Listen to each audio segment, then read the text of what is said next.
Okay, today is Saturday, I think the 23rd, Saturday morning. We're finishing up our 14-day, 13-day rehabilitation program, for lack of a better word, with our friend Titus, Scooby-Doo, hepatitis, whatever you want to call him. He's got several human labels that people apply to him. Remember, this is the end of what we do, but the beginning of a lifelong journey for the dog and the human. And we're going to talk about today, hopefully putting this all together, what you should be doing in terms of putting structure in the dog's life. Remembering, we and the dogs. Dogs are very strict social pack animals. We are too, meaning they need a hierarchy. They need somebody, whether these dogs are aggressive towards one another, is going to be dependent on the leader of the pack that allow the subordinate members to fight. So the human leader, so this is weird because we've domesticated dogs, and once we did that, we had to take the role over its natural leader. So here they are, this is the first thing in the morning, and they're out socializing. But where are they? They're on this deck. They're not running around the backyard or acre. They don't have to run and hunt any. So the idea of having acres and acres of property is ridiculous. Because they don't really need it. These dogs spend just like we do. We have 5,000 square foot houses, and we stay where predominantly? In the kitchen. Why is that? That's where the food is. Oh, okay. So I have clients that don't even know if they haven't been to most of the bedrooms in their house. They stay on the deck. Oh yeah, where's the barbecues over there? Huh. So we got to tap into the primal aspects of this. And the humans have to get rid of their anthropomorphic feelings about it. If you need a husband or wife, go on Match.com. Need a child, go, adopt a child. If you want a wonderful animal, intelligent, loving animal, then get a dog. But it's never going to be human. It can never think human. And when you start shifting and thinking dog, you'll understand these animals and what they have to offer. So, again, there's a pretty big backyard here. They don't go there. They go out there to urinate. They go as far away from the den, which is now my house in their world, and they pee and poop at the outskirts of their territory. And then they feel, so the bigger the property, actually the irony is they have more to protect. They don't want this. These dogs are free to go up and down. They spend their time up here as pack animals, denning up here. So this little patio really resembles what? Just a big crate for 3 dogs. They're not here because I ask them to be. They can do whatever they want. You'll never see them lying in the backyard on lounge chairs by the pool. So today is going to be really, and this is not a done deal. These animals are potentially dangerous. So although I may disagree with some of the analysis made by different people of these dogs, I do firmly disagree. It's not to say that they're not. This dog can go bite somebody, that dog can go bite somebody. So if you stick your hand in the snowblower, but it really amazes me, and it really confuses me. We'll talk further about it later, but right now I just want you to see, I'm not asking them to do anything. They're not waiting for food. They're not getting any today. I mean, not now, I should say. They're getting it. These two get fed later in the evening.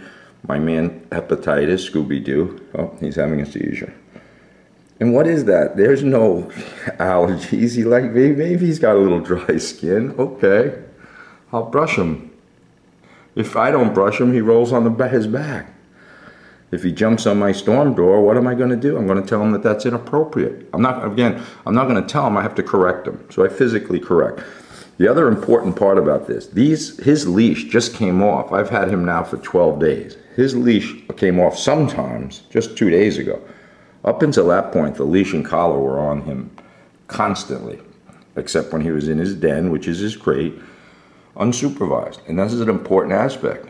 And we'll talk about a couple of top 10 tips when I can think of them later on. So you see how mellow this is? And if I touch this doorknob, here goes my hand, because this is their command. Watch what happens to these Looney Tunes. I just unlocked it, and the pack came forward. So they just needed to hear a latch. Now I'm going to unlock it. This nut thinks he's coming in for food, but he's not.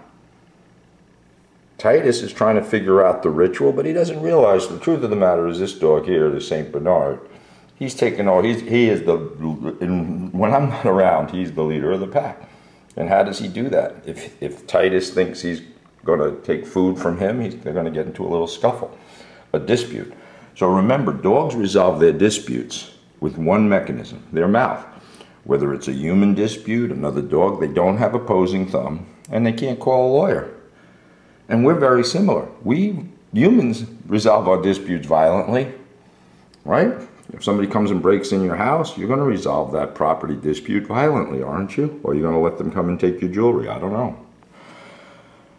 And if you don't have the intestinal fortitude to act violently towards an intruder, then call 911 and they will. So the point is, we're all animals. The things that we share are so common. We just don't think so. Our brain, we think we're just so much more sophisticated, but really we're animals. Mammals, who really, when push comes to shove, we're more dog than we are human. And just watch, when there was a gas shortage not long, when Hurricane Sandy came and there was a gas shortage, all the very civilized people were shooting people over a gallon of gas. They became very primal, and when there's a plane crash, if you're hungry, you will become primal, trust me. That happens all the time. So anyway, it's good so far. I'm rambling a little. But it's a nice quiet time. I'm having my coffee on the deck, which the dogs have made themselves quite comfortable redecorating. God knows what went on out here this morning. Huh. Maggie. Margaret. Do these dogs look afraid, by the way? Did any of them look abused? Okay, that's all I always like to check in, because if my methods are barbaric and old school back in the 30s, I don't know, then I guess anybody could go and try clicker training. Go try clicker training with my little Clyde here. See how that works out for you. Let's try clicker training to prevent Maggie from getting into a dog fight, because she's a biatch. Hampton, Titus, hepatitis, Scooby-Doo, misunderstood. He has the potential to be aggressive, of course. So do I. And I'm not minimizing, as I was saying, the people's observations of it. I understand that they performed those tasks. I think my important point to make is, I have grandchildren. Farmers raise animals, right? Horses, bulls. They have children. How about teaching a 5-year-old child, don't go up to the dog when it's eating? Wouldn't that maybe prevent dog bites? Right? How about teaching a 3-year-old child not to go behind a horse stall and get kicked in the head? How about managing? So we're not talking about training, managing. I'm managing these 3 animals. Period. End of story for now. But lunchtime will be, this is, as I said, Saturday morning. Right, Clyde? I'm cutting.